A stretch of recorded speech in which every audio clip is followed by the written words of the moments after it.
Hey guys, welcome back to the channel, and we're out doing another shop update. Now I'm going to be honest with you guys, I was actually out here all last week cranking away on the 275 and I did not film any updates. I really was focused on getting the service work done on the car, not doing these updates, but honestly it was all, for the most part, pretty basic, simple stuff. Nothing too fascinating or interesting, with the exception to our throttle pedal. So in the last video I discussed that when I was driving the car, I felt that there was a dead spot in the throttle pedal, and I also felt that that matched up to several of the customers' complaints. So long story short, on the throttle pedal, I actually found that one of the arms on the shafts was adjusted incorrectly in my opinion, which was creating a lot of dead space on the pedal. What I ended up finding is the lever on the shaft at the throttle pedal was assembled directly in line with our rod. So when you rotate your shaft, that lever and rod would move the rod forward and then finally start pulling the rod down. And that's what was creating the basically dead play in the pedals. So there was no free play in the linkage. But the geometry of the arm made it to where all of your movement was going forward and not down on the throttle pedal. So then it created a delay in relation to the movement of the throttle pedal to the carburetors. So that made the car very tough for me to drive, because I would have to apply a lot of gas before I started letting the clutch out. And it's unnatural. You kind of makes you realize how your brain is wired to have the throttle actuation at a certain point, and when it's not there, it's hard to overcompensate and kind of make your foot do what it's not normally supposed to do. It wasn't too terrible, but it just felt off, just a little unusual.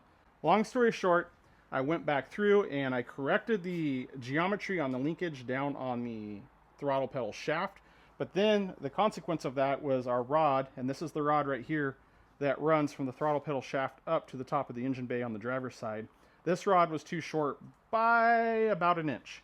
So fortunately, these shafts on the throttle linkage are all made out of all thread, so I was able just to source a longer piece of stainless all thread, cut it longer, gave myself plenty of room for adjustments on our heims on either end, got it painted black so it blends in with everything and matches. So I need to get this reinstalled in the car, but I have had it in during mock-up and I was able to actuate the throttle pedal, and it made a dramatic difference.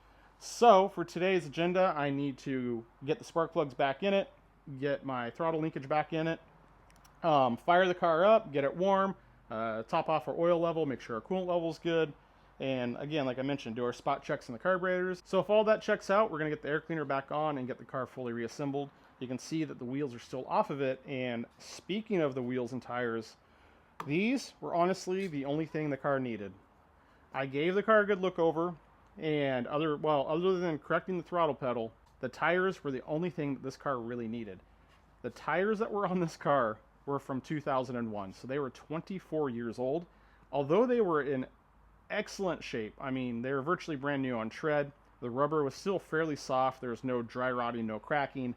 But in the Ferrari world, we generally run on a rule that the tires get replaced about every 6 to 7 years based on the dot date.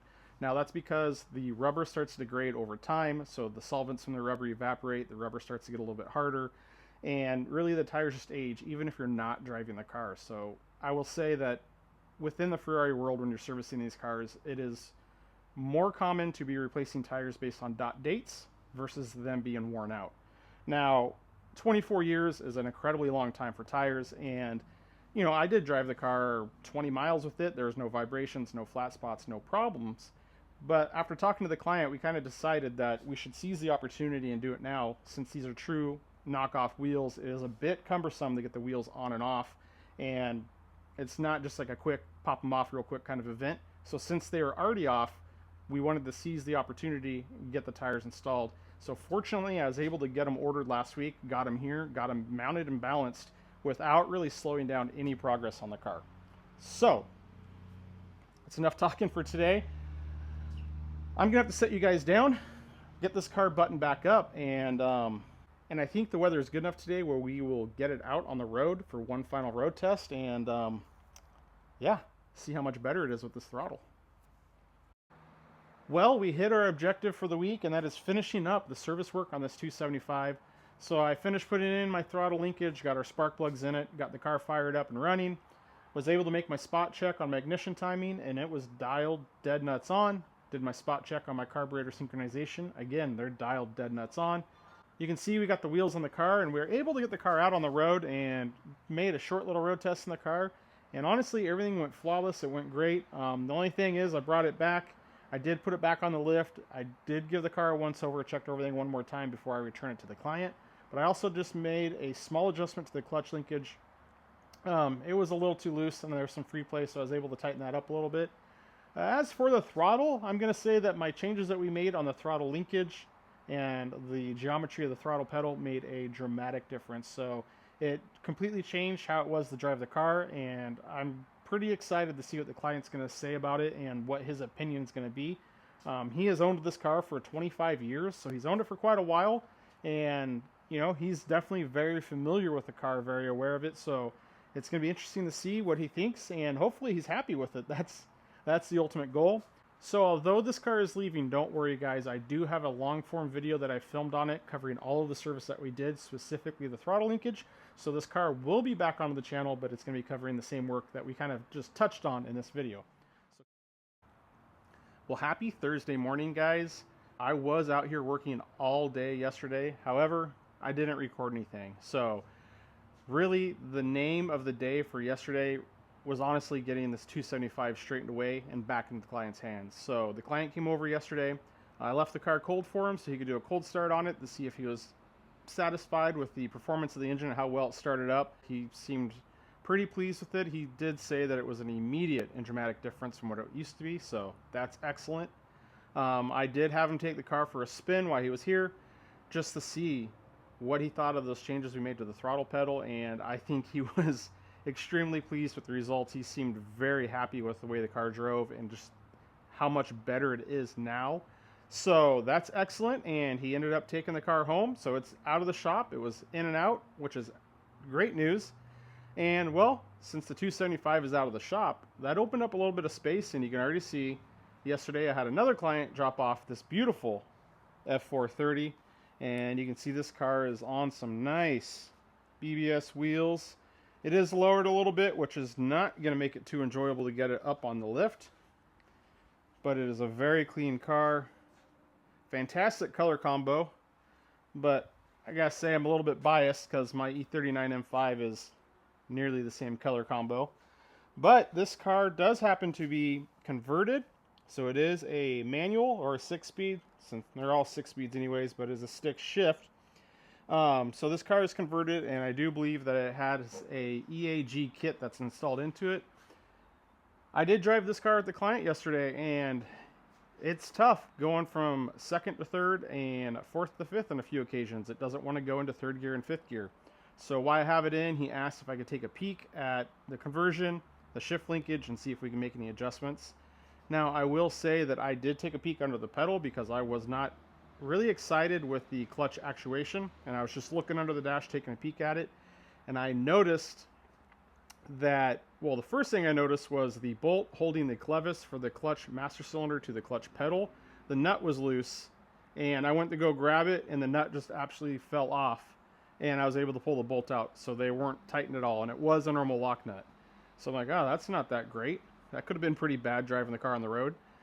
Then I was looking actually further up for the shaft that runs through the pedal box, and it holds the brake pedal and the clutch pedal into the pedal box, and I noticed that the shaft was actually sticking out on the left side, maybe an inch, inch and a half, and the bolt that retains it was loose up on the top. So I ended up spending a little bit of time. I pushed the shaft all the way back in the position where it needs to be. I had to rotate it, which took a little bit of work to get the hole to line up, to get the locking screw in and tighten down. I fixed the clevis for the clutch pedal to the master cylinder, and then while I was under there, I'm like, I'm going to check the rest of the stuff that's there. Lo and behold, the clevis for the brake master cylinder to the brake pedal connection, just like the clutch, completely loose. Not even tight whatsoever. So I went through and tightened that back up, and I have everything under the dash, I think, squared away. So what I'm saying is, I think this car is relatively new to the client, and it was already converted before he got it.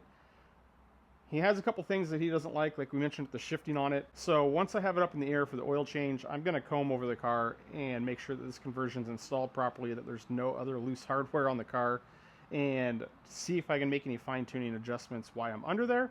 And we'll give the car a quick peek and look over to make sure it doesn't need anything else. But I can tell you from my first glances right now that this car is exceptionally clean and very well sorted, so I don't think it's going to need a lot. This one should be a pretty quick in and out project. Hopefully I can get this one handled today, get it in and out and back to them before the weekend. But in order to do that, I'm going to have to set you guys down and get cracking on the car. I'll bring you guys back once I have the car in the air and the under tray off, because there is some things on the 430 that I find pretty interesting, and I'll give you guys a little sneak peeks at those.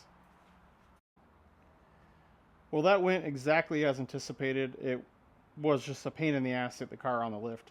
I will say that this particular lift that I have is far from ideal for working on the kind of cars I work on, but I make do with what I have. So the way I get the cars on is I use these race ramps, and I'll drive the car up on the front of the lift, but the problem is I can't drive all the way on the race ramps, because then my lift arms, when I swing them in underneath the car, hit the race ramp and I can't get them in. So I have to position the car where I want it, get the ramps where I want it, get the car driven up on the ramps. Then I can get the lift arms under the front of the car, raise the car up.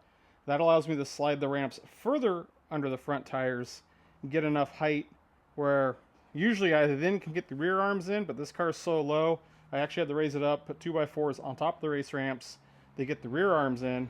And you can see that I actually have the pads out, and I'll show you where we rack them on the 430s, because the under tray doesn't really give you a lot of great access to get the car up on the lift. And then to show you guys kind of what we're working with, once you get the car finally up on the rack, open the door here. That's about as far as I can open the door, and you can see not very much access at all to get in and out of the car. I actually take this foam right here and I set it on my lift, so that way I don't have to worry about getting the door into the lift. So a little bit cumbersome, and hopefully I don't have to take this car on and off to the rack, because that's going to just suck up a ton of time. But it's up on the lift, so I'm going to get it raised up, pull the diffuser, and I'll show you guys what I was talking about with the lift points and the under tray. Alright, so got the car raised up. I decided to leave the rear diffuser on, so that way you guys can just get a good view of it, because I figure not a lot of you have had the opportunity to see the underside of the 430. So you can see that it's a pretty smooth underbody panel. Everything's set up for the aerodynamics, which started way back with the 355. And we have the main under tray back here on the engine. Up there in the center, we have access plates that cover our coolant pipes, but this is actually the floor and structure of the car. Now, I was saying that these are kind of difficult to get racked, because you can see on my lift arm here in where the arm needs to sit, because my lift point is up over there. I have a hockey puck sitting on top of the lift into that lift point, and it's a round cutout in this under tray, and that's the lift point. Seems pretty standard until you realize that it is a full circle, meaning this under tray goes all the way around right here and encapsulates it. So even if I had my lift stopping right here, dead center under my lift points, and I removed all the hardware, you can't drop the under tray because your lift is in the way. It's kind of trapped in a circle in the center of the under tray. I have seen a lot of people cut access right here on either side and kind of cut that circle and turn it into an oval, so it's open here on the sides, and then you can work the under trays out and not have to lower the car down and remove the lift arms.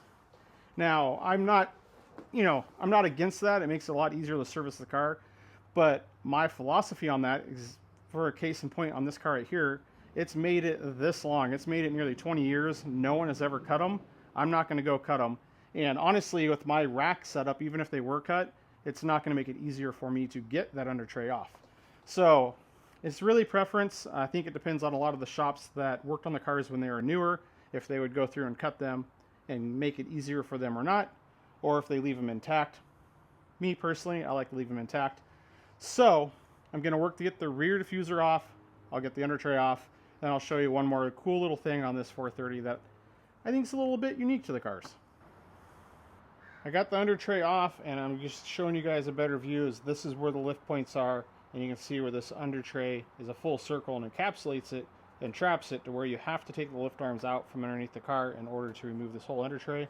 Or people choose to cut it about like so, and then you can wiggle your under tray out. Now, the main thing that I wanted to show you guys on this car, which I think is a little bit interesting, is a trait that is shared amongst the 430 and 360. Right back here is our transmission. This is the junction for the transmission bolting to the engine up there. So you can see our oil filter. We have our oil drain plug up there in the oil pan. Off to the side right here is the oil water pump, right up there. This is our oil drain, which is the sump of the gearbox. So all of the oil is stored in the casing of the gearbox. And you can see this small tube right here. It runs into this tube, up into the oil pump, and then is ran in the engine. So pretty clever use of how they packaged it. And then I don't know if I can show you down here, but up top you can see the oil tank. It sits on top of the gearbox, it bolts on, and that's where you fill the oil. So just a unique and interesting approach, because all of your engine oil is sitting here, and your engine itself, since it's a dry sump, not much oil in there. So it's just unusual to be draining your engine oil from a gearbox. So that's enough. I need to focus on getting this car turned around to get this oil change done, make my small adjustments, get it back to the client. So I'm going to focus working on the car, and we'll see where we end up at the end of the day. All right, that is a very successful week in the shop. We finished up and drove the 275, returned it to the client. You can see that I finished everything on the 430, so I knocked out that oil change real quick. I also addressed a few other small items the customers complaining about. The mirrors were loose, which is a real common thing on 430s, where the outer mirrors actually have a little bit of wiggle to them. They're held on down underneath on the bottom with 3 T20 Torx. If you take those T20 Torx out, you can lift this mirror off the base. There's a plastic adapter on this lower arm that those Torx down here go into, and it's held on with Phillips screws. And those Phillips screws end up loosening up, and that's what causes the play. So you just pop the mirror off, tighten all the hardware back up, bolt it back on, and you're set. Now, for the shifter. So it comes to no surprise that I found all sorts of loose hardware at the back of the car, like I did under the dash of the pedal assembly.